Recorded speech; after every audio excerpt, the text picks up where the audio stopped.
Olá, este é o programa Conversa com o Reitor, produzido pela Secretaria Executiva de Comunicação da Unicamp, tem direção de imagem de João Ricardo Boi, imagens de Marcos Botelho Júnior, eu sou Hebe Rios, jornalista da SEC, e aqui comigo está o reitor da Unicamp, o professor Antônio José de Almeida Meirelles. Obrigada, reitor, pela participação. Obrigado, Hebe, obrigado à SEC e obrigado à equipe que nos acompanha aqui nesse momento. É isso aí. Professor, como o senhor viu o anúncio do governador Tarcísio de Freitas a respeito de um hospital que vai ser construído aqui na região, sendo que a Unicamp já traz há muito tempo, já fez vários levantamentos mostrando a necessidade de um novo hospital, da criação de pelo menos mais 300 vagas? Então, eu vi com muita alegria, com muita felicidade. Acho que nós temos essa demanda na região. A Unicamp, junto com as prefeituras e a nossa participação junto ao Conselho da Região Metropolitana de Campinas, tem valorizado essa perspectiva. A gente sente essa demanda dos prefeitos e a nossa avaliação é que isso vai ser importante num processo de reorganização do atendimento da assistência à saúde na região de Campinas. Então, o acolhimento pelo governo do Estado dessa solicitação, dessa demanda, de tomar a iniciativa de enfrentar essa questão, é extremamente positiva. Queria agradecer muito ao governo do Estado, à Secretaria de Estado da Saúde, fortalecer o nosso compromisso de ser parte desse esforço. Já desde o início do mandato, nós temos, em função de toda a colaboração da área de saúde, ficou claro para a nossa administração que a existência de um novo equipamento que permita reorganizar a estrutura de saúde na região, em termos de separar melhor o atendimento a procedimentos de média complexidade e a procedimentos de maior complexidade, de forma que o Hospital das Clínicas tenha esse potencial de se concentrar em questões de maior complexidade, como tratamento de câncer, oncologia em geral, tratamento cardíaco, transplantes, no qual ele se destaca em toda a região, permitirá um atendimento muito melhor para a saúde da população. Mas, para isso, é necessário criar essas estruturas que concentrem, então, cirurgias de complexidade menor, mas que ocorrem, às vezes, de forma urgente e que tornam, daí, necessário a intervenção rápida do Hospital das Clínicas, o que prejudica, daí, outros tipos de atendimento. Então, isso será muito benéfico à população. É sempre importante destacar que nós somos uma universidade estadual e, das 3 estaduais, somos aquela universidade que tem uma estrutura hospitalar própria, e basicamente de atendimento SUS. E essa estrutura hoje ela é muito pressionada por atendimentos que podem ser realizados em outros equipamentos. Nós não queremos nos desvincular desses outros atendimentos. Então, por isso, inclusive, quando a gente conversa sobre essa proposta, conversou com as prefeituras, conversou com o governo do Estado, a gente sempre reafirmou que a gente quer que esse equipamento seja o equipamento estadual, portanto, associado ao governo do Estado, à Secretaria Estadual da Saúde, com financiamento da Secretaria Estadual da Saúde, mas a gente quer que ele seja parte também da nossa estrutura de formação. Então, a nossa disposição é discutir com a nossa comunidade, conceder uma área de construção desse equipamento no nosso campus, no campus da Unicamp, e que os nossos residentes, os nossos médicos e professores tenham uma participação na gestão e no apoio a esse hospital como parte da formação dos nossos estudantes, residentes, pós-graduandos na área médica. Mas é uma conversa futura e essa conversa ainda não foi realizada. Então, esse é o plano que a gente sempre colocou para essa iniciativa desde o início. Ela, obviamente, tem que ser analisada pelas instâncias da universidade, mas eu gostaria de reforçar essa minha fala anterior, Hebe, para deixar claro que isso é um compromisso da gestão atual. Nós achamos importante que, como parte da nosso atendimento assistencial à população, e todo o nosso atendimento aqui é SUS, né? O impacto que isso tem na saúde das populações vulneráveis da nossa região é extremamente importante. Então, nós não podemos nos furtar a essa responsabilidade. Queria deixar isso absolutamente transparente. Esse é um compromisso que eu tenho. Nós não temos condições e nem devemos colocar isso no nosso orçamento. Nós não temos condição de fazer isso. Mas a nossa estrutura na área médica tem condições de ser um ator importante no acolhimento dessa ação do governo do Estado e da Secretaria Estadual da Saúde para melhorar a saúde pública da nossa região. Reitor, falando dos grandes projetos, né, que a Unicamp está envolvida, o Programa de Pesquisa para a Identificação de Neutrinos, né, o LBNF-DUN, que terá como sede o Fermilab nos Estados Unidos, a um custo de 3 bilhões de dólares, ele conta com mais de 1.000 colaboradores de 30 países e a Unicamp coordena a equipe brasileira, né, a principal representante nacional do projeto. Como está a questão do financiamento, né, dos 40 milhões, né, de dólares, né, que é a parte brasileira? Então, nós estamos aí nesse esforço e temos sinais positivos de que esse financiamento, numa sequência, num desdobramento de etapas, ele será viável. Mas eu queria até, antes de dar detalhes disso, falar um pouco da importância, né? A Unicamp realmente lidera um time que envolve outras universidades, mas, de fato, o centro está aqui no nosso Instituto de Física, com a participação também da Faculdade de Engenharia Química, e professores, pesquisadores de algumas outras instituições do Estado de São Paulo e do Brasil. Esse é a primeira vez que Fermilab, que é o principal laboratório de física de partículas dos Estados Unidos, realiza um projeto de longo prazo, é algo que teria uma perspectiva de pesquisa por cerca de 30 anos, né, da origem do papel, do que representa os neutrinos no estudo da origem do universo, né, nessa física bem que desvenda questões que obviamente aumentam muito a nossa curiosidade, né, sobre de onde viemos, por exemplo, né? E é a primeira vez que esse laboratório faz um esforço de envolver vários outros países. E nesse envolvimento, o próprio Estados Unidos é o local onde seria construído, onde está sendo construído esse conjunto de equipamentos. O CERN europeu é o segundo ator nisso e nós seríamos o terceiro. E nós já fizemos uma parte muito importante e é por isso que a gente é visto como uma parte integrante essencial do projeto, que foi o desenvolvimento numa etapa, vamos dizer, laboratorial, mas com bastante olho já para, vamos dizer assim, olhando para frente para ver como isso pode se traduzir num equipamento de grande escala, né? As etapas de purificação de argônio líquido necessário para a detecção dos neutrinos e da própria armadilha que torna viável a detecção desses neutrinos, né? Isso foi desenvolvido com o principal eixo mesmo aqui na Unicamp, nos laboratórios da física, foi uma tecnologia que se comprovou de enorme sucesso, inclusive não só no sentido elementar da física básica, mas gerou tecnologias que já foram depositadas com pedido de patente e até ganharam recentemente, saiu na página da Unicamp, um prêmio de inovação que o professor Pascoal foi receber, né? Então, a tecnologia se comprovou totalmente viável, essa foi a fase 1, nós estamos entrando na fase 2. Na fase 2, isso terá que ser construído na escala real para ser testado, depois enviado aos Estados Unidos, onde vai ser montado em uma caverna que fica a mais de 1.000 metros abaixo da superfície e a uma distância de mais de 1.000, se não me engano, 1.300 quilômetros do local de geração dos neutrinos, né? Os neutrinos daí vão se propagar, eles têm uma interação fraca com a matéria, né?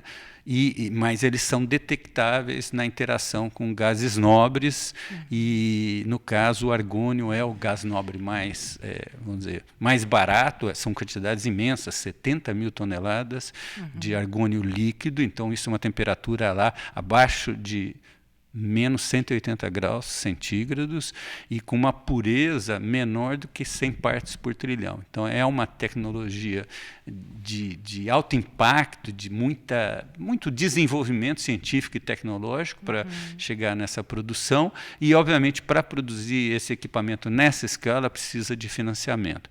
O que a gente tem, assim, sinalizações positivas da nossa financiadora de projetos aqui no estado de São Paulo, a FAPESP, foi quem financiou a primeira etapa. A FAPESP já também está disposta a alocar recursos para um projeto temático de um dos professores muito envolvidos, né, o professor Ettore, muito envolvido nessa pesquisa, e sinalizando também uma disposição de financiar parte do projeto.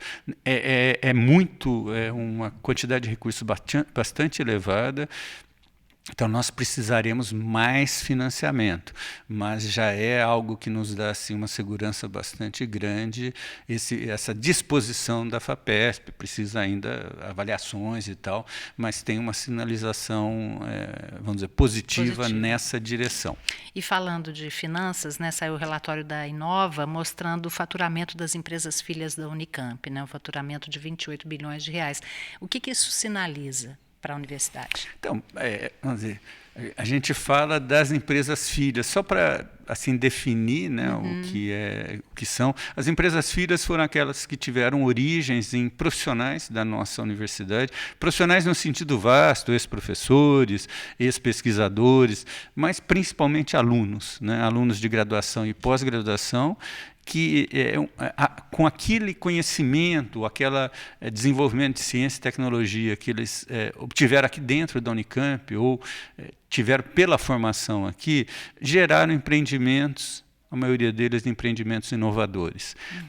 Incluímos aí também aquelas empresas que usam tecnologia licenciada pela Unicamp, gerada pela Unicamp, que se formaram em torno dessa tecnologia, e também startups, né? Isso é um trabalho que a Inova faz há muito tempo, que ela acompanha, que ela cataloga, que ela tem uma relação estreita com essas empresas filhas. E ela faz, há um certo tempo, esse levantamento do faturamento anual dessas empresas.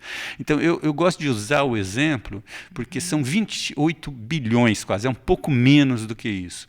Se a gente imaginar um imposto em torno de 20%, né, do faturamento que essas empresas geram, nós teríamos algo aí pouco acima de 5 bilhões. O orçamento da Unicamp, que vem dos recursos do Tesouro do Estado, é 3,35 bilhões. Né? Então, aquela tecnologia que, de alguma forma, foi gerada aqui dentro dos nossos campi, ela gera um faturamento cujo imposto incidente é da ordem de grandeza, na verdade, maior do que aquilo que é necessário para financiar uma universidade como a nossa, né? Então, primeiro, ciência, tecnologia, conhecimento se pagam, porque eles geram riqueza, eles geram uma elevação da produtividade, eles geram um espaço de produção de valor que agrega muito em termos econômicos, né? E isso também viabiliza essa nossa ação hoje, muito importante, na questão da inclusão, né? Imaginar que a gente pode estar formando pessoas que estiveram há muito tempo alijadas do acesso ao ensino superior e que essas pessoas podem ser empreendedores de amanhã, né? E também agregarem valor à economia, valor à sociedade, e isso manter universidades como a Unicamp funcionando, é a capacidade que a gente tem de cumprir missões, tanto do lado do desenvolvimento econômico, como do lado do desenvolvimento social, né? E acreditar na possibilidade de compatibilizar essas coisas é algo que eu acho muito positivo. Que prova a eficiência, né, da universidade. E na linha de sustentabilidade e energias renováveis, né, a Unicamp inaugurou o projeto de eficiência energética, né, na área da saúde. Foi inaugurado também um centro de pesquisa para inovação em energias renováveis. Então, eu gostaria que o senhor falasse um pouquinho desse panorama dentro da universidade. Então, a gente é a manutenção de uma tendência, né? A gente tem muita ação nessa parte, vamos dizer, tecnológica associado a energias renováveis e transição energética. Então, começando pela inauguração do centro, é o segundo centro Embrapi que a gente tem na Unicamp, né? Acho muito importante a iniciativa da Embrapi. O que quer dizer isso, né? Nós temos hoje já uma tradição de desenvolver ciência e tecnologia nesses níveis mais básicos do conhecimento muito forte. Nós tínhamos até recentemente uma dificuldade de fazer com que isso transbordasse para a economia e gerasse produtos e serviços inovadores. O Brasil tem uma tradição grande disso na área agrícola. A Embrapa, o Instituto Agronômico, sempre tiveram um papel muito grande em desenvolver uma agricultura tropical tão forte como a gente tem, mas esse efeito, a gente até recentemente, vamos dizer, na história do Brasil, a gente não tinha conseguido isso na esfera industrial. E essas são as lacunas que nós estamos vencendo agora. Foram importantes, são atividades importantes para isso, quando se gera a obrigatoriedade, por exemplo, das petrolíferas, das empresas de energia elétrica, investirem em pesquisa. Isso foi uma conquista importante do passado recente do Brasil. A Embrapi é outra conquista, porque ela cria esse processo de catalisar a relação da ciência e tecnologia gerada na universidade diretamente com as empresas, né? São projetos que nascem conjuntamente e que têm que se traduzir em uma inovação de produto ou serviço colocada no mercado. A gente já tem uma experiência muito positiva com o CQMED na área de fármacos, de testes de diagnóstico clínico, e estamos agora iniciando essa questão nesse centro de energias renováveis, que reúne a equipe de pesquisadores da Faculdade de Engenharia Química e a Embrapi em ação com empresas. Então, isso é algo, principalmente bioenergia, mas é algo extremamente importante que pode colaborar muito para a gente gerar inovações. Você citou também o outro tema da transição energética. Isso. Então, o que a gente teve foi a inauguração, na verdade, uma espécie de celebração, diria melhor, da CPFL nos hospitais, né? É uma ação do nosso programa Campus Sustentável, liderado pelo professor Luiz Carlos, da Faculdade de Engenharia Elétrica, que visa melhorar toda a eficiência energética do nosso campus. Nesse caso, dessa celebração, foi a divulgação, junto com a Companhia Paulista de Força e Luz, e tinham vários representantes da prefeitura, né, de outros hospitais, do uso da nossa estrutura hospitalar para gerar energia fotovoltaica que reduz o consumo de energia das próprias estruturas hospitalares.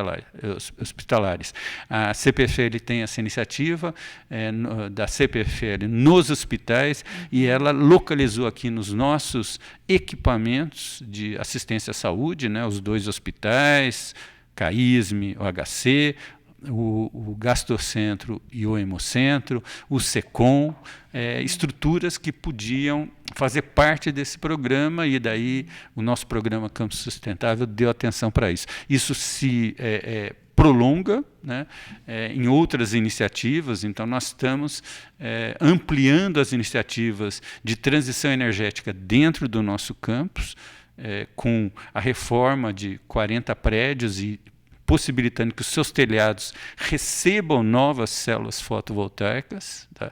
Essa é uma coisa importante. Estamos renovando todo o nosso quadro de iluminação interna para usar luz basicamente de LED. Com isso, nós vamos reduzir o consumo a necessidade de energia para a iluminação, mas também vamos reduzir o consumo de energia que vem da rede, porque a gente vai ampliar a geração de energia fotovoltaica. A meta aí é atingir algo próximo de 20% nesse futuro próximo. Gostaria de dizer que tem uma iniciativa um pouco mais ousada. Nesse próprio dia da celebração, eu quis atrair empresas para isso, a própria CPFL. Nós estamos querendo montar uma usina agrofotovoltaica. Então, daí a ideia não é só a questão da eficiência energética, mas é gerar um espaço de experimentação né? Um espaço que permita combinar geração de energia com o uso do espaço embaixo dessa usina agrofotovoltaica para produção de produtos alimentícios, e daí você tem que investigar qual, por causa do solo, por causa da quantidade de iluminação, de acordo com a possibilidade de iluminação, embaixo desse pedaço aí, que seria a usina, qual é a melhor produto que se adequa. E também produção de hidrogênio verde, uso dos resíduos para a produção de biogás. Então, pensar a questão da transição energética não só no que se refere à energia, mas a sua compatibilidade com outras produções, inclusive a produção agrícola. E tem aí um aspecto importante, porque você reduz um pouco, por exemplo, a eficiência, você vai transformar menos energia solar em energia elétrica, por conta que você vai usar isso para produzir algum produto que precisa de sol, né? Mas o que você consegue normalmente é uma eficiência maior do ponto de vista econômico, porque você tem uma sinergia dessas várias iniciativas. E, por exemplo, produzir hidrogênio verde é algo que permite você, usando energia fotovoltaica, acumular energia fora dos momentos de produção, né, na forma do hidrogênio.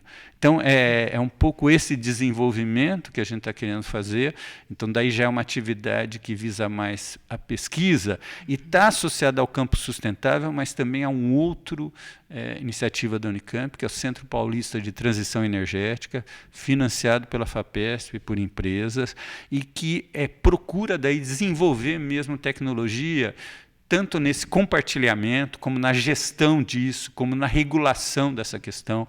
Por exemplo, você começa a produzir, que as pessoas acontecem em casa já, mas você tem que, no caso, são equipamentos públicos, então você tem que, eventualmente você tem acesso de produção, você pode comercializar isso, né? Então, essa questão também é gerar conhecimento, e por isso tinha nesse lançamento pessoas da prefeitura, porque a gente quer gerar também conhecimento que, vamos dizer assim, ilumine o melhor uso nos equipamentos públicos, escolas do ensino fundamental, do ensino médio, hospitais da rede pública, use melhor esse tipo de abordagem de, por exemplo, células fotovoltaicas. Então, tem um conhecimento que pode transbordar para a sociedade e tem um impacto positivo também. Ciclo virtuoso, né, professor? E um projeto que vai fazer o diagnóstico da educação, professor, em territórios rurais de São Paulo, que envolve a Unicamp, a USP, a Unesp, em parceria, né, com o Ministério Público, e é financiado também pela FAPESP, para fazer esse diagnóstico, essa investigação. Por que ela é tão necessária?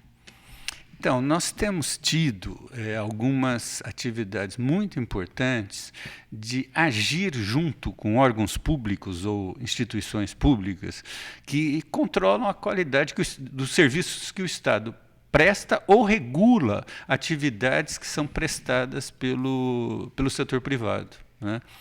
E elas têm uma característica importante, que é a defesa de direitos.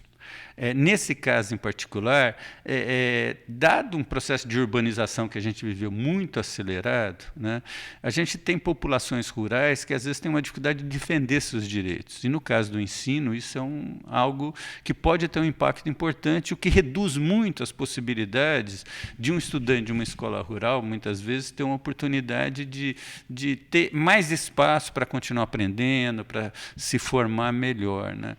Então, aí foi uma iniciativa da Faculdade de Educação, de uma professora da Faculdade de Educação, junto com o Ministério Público do Estado de São Paulo. Essa iniciativa, que é coordenada por uma professora nossa, mas envolve professores das outras estaduais também, se transformou num projeto que conta com financiamento FAPESP, e conta com essa colaboração com o Ministério Público e que visa levantar dados e informações sobre o ensino rural no Estado de São Paulo. Obviamente, o objetivo disso ele tem um aspecto de investigação, mas é ele fornecer elementos para o Ministério Público garantir a defesa disso que eles chamam normalmente de interesses difusos e coletivos, né? Daquelas populações que como tem uma baixa organização como população, elas têm dificuldade de defender os seus direitos.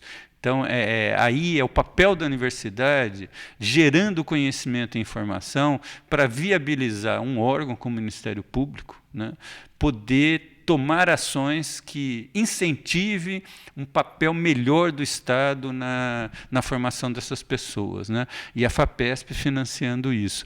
Vou comentar mais duas iniciativas que vão um pouco nessa direção, vamos dizer, de atender interesses sociais de populações vulneráveis. Então, tivemos assinatura também de um convênio importante, um convênio que de alguma forma já gerou resultados, mas que agora ele está formalizado e a intenção é ampliá-lo. Foi também com a Fundação Casa e com o Ministério Público. E aí, voltado a que a nossa estrutura de cursinhos, que é uma estrutura tradicional, né, de cursinhos para pessoas de baixa renda e para incentivá-las a entrar nas universidades públicas, nós vamos ter vagas também e ampliar essas vagas para as pessoas associadas à Fundação Casa. Gostaria, agradeço muito a PROEC, agradeço muito a professora Joseli, da FCA, por essa iniciativa e a equipe dela, né, também a Elaine Prodóximo, da Faculdade de Educação, e toda a equipe da PROEC. Essa iniciativa é muito bonita e eles já tiveram resultados, né? No último processo de seleção para as universidades públicas do Estado, se não me engano, tiveram oito pessoas que foram selecionadas a partir de adolescentes da Fundação Casa que frequentaram os nossos cursinhos. E a ideia é também, no futuro mais ou menos próximos, fazer a mesma iniciativa para os colégios técnicos, né? Então, ampliar o acesso. E a última questão, esse já é um convênio que foi assinado, acho que foi o ano passado, que envolvia pessoas da área de relações de trabalho da Unicamp, então do CESIT, o professor Dari, do IFISH, o professor Ricardo Antunes, envolve, na verdade, está em execução ainda, né? Envolve o IBGE e o Ministério Público do Trabalho, uma pesquisa associada às condições de trabalho, remuneração dos trabalhadores de aplicativos, também de trabalho remoto, teletrabalho, né? Então, são iniciativas importantes, principalmente no caso dos trabalhadores de aplicativos, que a gente sabe que a tecnologia é uma tecnologia importante, ela atende a uma demanda da sociedade, então ela tem um lado muito positivo em termos de facilitar a vida moderna, mas ela tirou muitos direitos dos trabalhadores, né? Em termos de, sei lá, aposentadoria, assistência médica. Então, aí a universidade, e o que aconteceu, na verdade, foi o lançamento da primeira etapa dessa pesquisa com dados, né?